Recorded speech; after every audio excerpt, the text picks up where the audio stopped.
The worn leather of his chair creaked a familiar welcome. Another Tuesday, another parade of anxieties.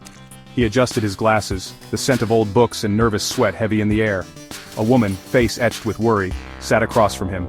He listened, nodding, taking notes. Just another day at the office. The clock ticked, a wave of dizziness. He blinked, the room swimming back into focus. Odd. He chalked it up to a long night, too much coffee, not enough sleep. The woman continued, her voice a strained whisper. He tried to focus, but a strange sense of unease prickled at the edges of his mind. Something was wrong. He could feel it. The clock ticked again, the sound amplified, distorted. He glanced up, startled. It was still there, but the hands, they weren't moving. Frozen. He looked back to his patient, heart pounding.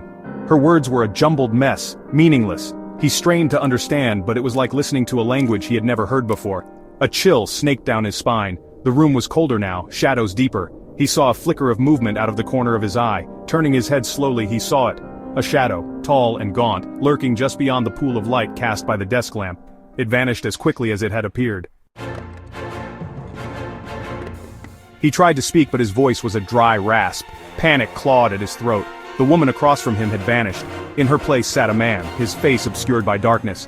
"You can't hide from yourself, doctor," the figure rasped, his voice a chilling echo of his own. His reflection stared back at him, but it wasn't right. The eyes were wrong, filled with a cold, calculating intelligence that sent shivers down his spine. He tried to stand, to run, but his legs wouldn't obey. He was trapped, a prisoner in his own mind, the line between reality and nightmare blurring beyond recognition.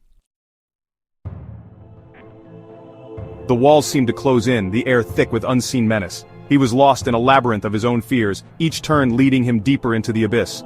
He screamed, a primal sound of terror that echoed through the empty corridors of his mind. Silence. He was alone. Or was he? He saw his reflection everywhere he looked, in the window, in the polished surface of his desk, in the eyes of the shadows that danced at the edge of his vision. The clock ticked again, a slow, deliberate countdown to... what? He didn't know. But one thing was terrifyingly clear. This was only the beginning. The nightmare had just begun.